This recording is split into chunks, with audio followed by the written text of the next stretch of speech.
Hello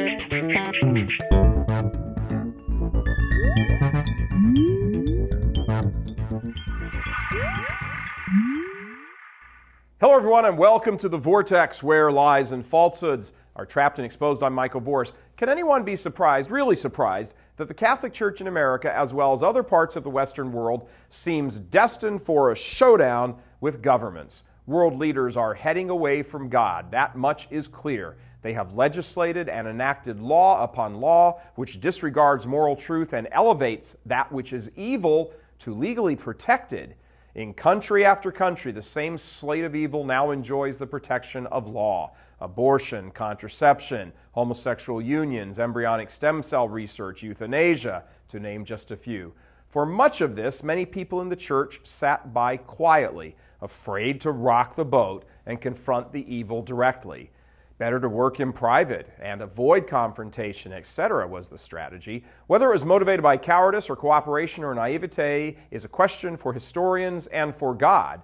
What matters at the present is that it hasn't worked, that strategy, and the full force and consequences of these laws now settling in, the church is now clearly in the crosshairs of various governments, not the least of which is the Obama White House.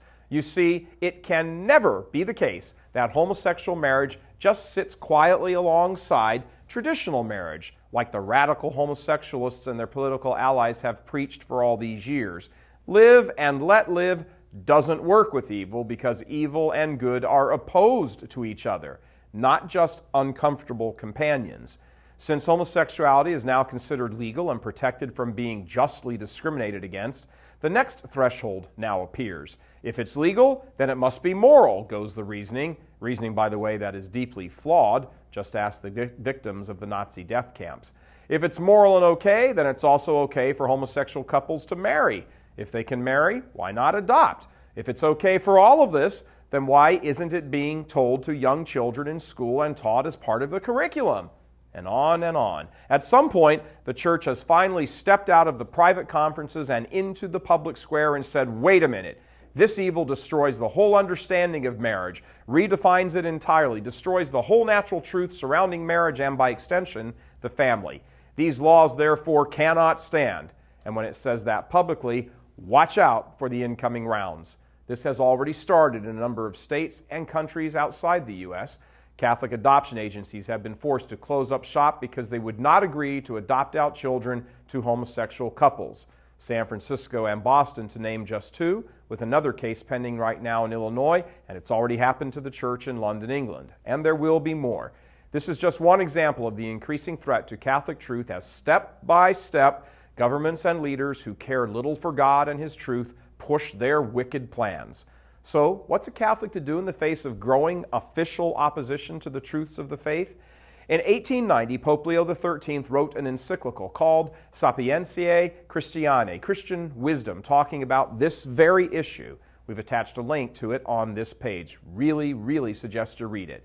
Yesterday, we shared some of the various quotes from Leo, and if you haven't seen it, we encourage you to view yesterday's Vortex as well. But for today, here are some further quotes dealing with the issue of the state attacking the church and the duty of Catholics to respond. Quote, the chief elements of this duty consist in professing openly and unflinchingly the Catholic doctrine and in propagating it to the utmost of our power. That from paragraph 15.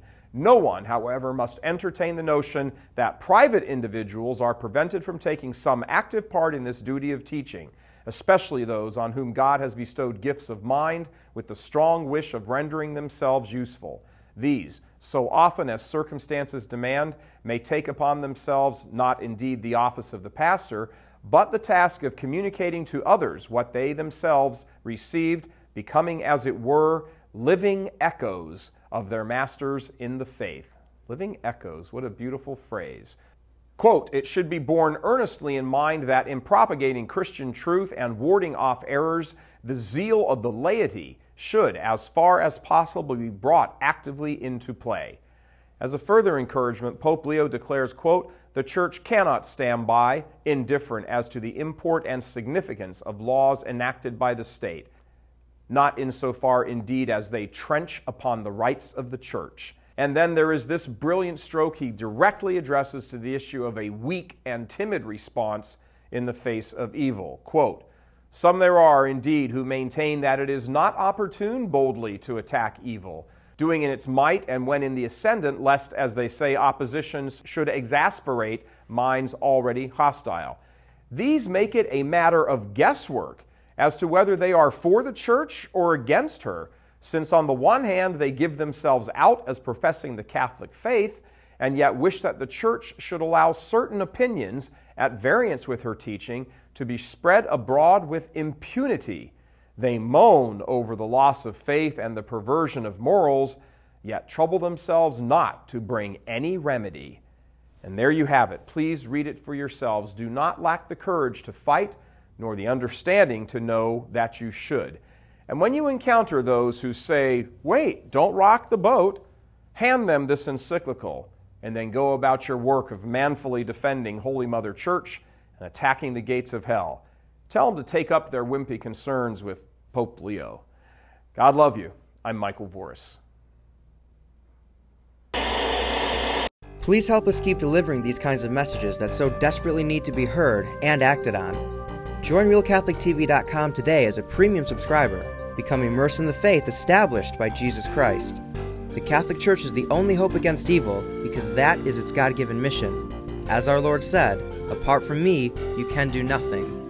Join RealCatholicTV.com today as a premium subscriber and come to learn and love Christ more deeply.